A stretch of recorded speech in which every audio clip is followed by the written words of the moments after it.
Le 20 juillet marquera la 13e année de la persécution de la pratique spirituelle Falun Gong par le régime chinois. À cette occasion, des pratiquants de Falun Gong venus de différents pays du monde se sont rassemblés le 12 juillet devant le Capitole à Washington DC afin d'appeler les hommes politiques américains à aider à mettre fin à la persécution sanglante en Chine continentale. Un reportage de nos correspondants sur place. Une tradition annuelle, mais pas par choix. Nous tenons ce rassemblement chaque année et nous espérons cesser de le faire. C'est un moyen et non une fin.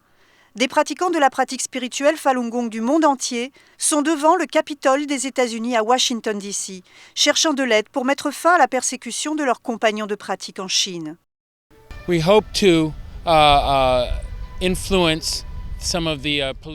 Nous espérons influencer certains des dirigeants politiques des États-Unis, leur montrer que nous sommes un corps puissant ici et qu'ils devraient faire la chose juste.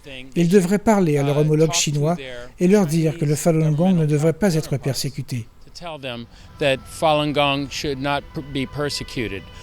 Le régime communiste chinois persécute le Falun Gong depuis juillet 1999.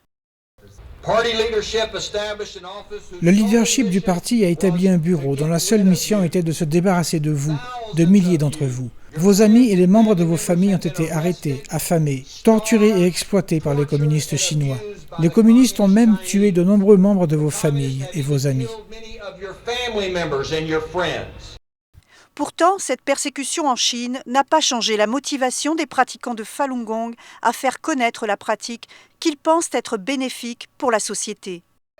J'ai montré la pratique à tant de gens toutes ces années, et les gens ont surmonté beaucoup de choses grâce à la pratique, et sont vraiment retournés à un état d'appréciation de la vie et de plénitude qu'ils n'avaient jamais connu jusque-là. Et avec l'intense lutte de pouvoir se déroulant aux plus hauts échelons du Parti communiste chinois, les pratiquants de Falun Gong espèrent que cela mettra fin au PCC et à la persécution. Si ces personnes qui ont aidé à promouvoir la persécution perdent leur poste et leur prestige en Chine, c'est ce que je veux et c'est ce que j'espère. Et ce pourrait bien être la dernière année. D'après le membre du Congrès américain Chris Smith, de tels rassemblements peuvent aider à accélérer le changement en Chine. Que les gens en Chine aient de l'espoir, c'est une question de quand et pas de si. Que la Chine passe de la dictature à la démocratie. Et aide à mettre fin à la persécution. La détestable persécution du Falun Gong doit s'arrêter et elle doit s'arrêter maintenant.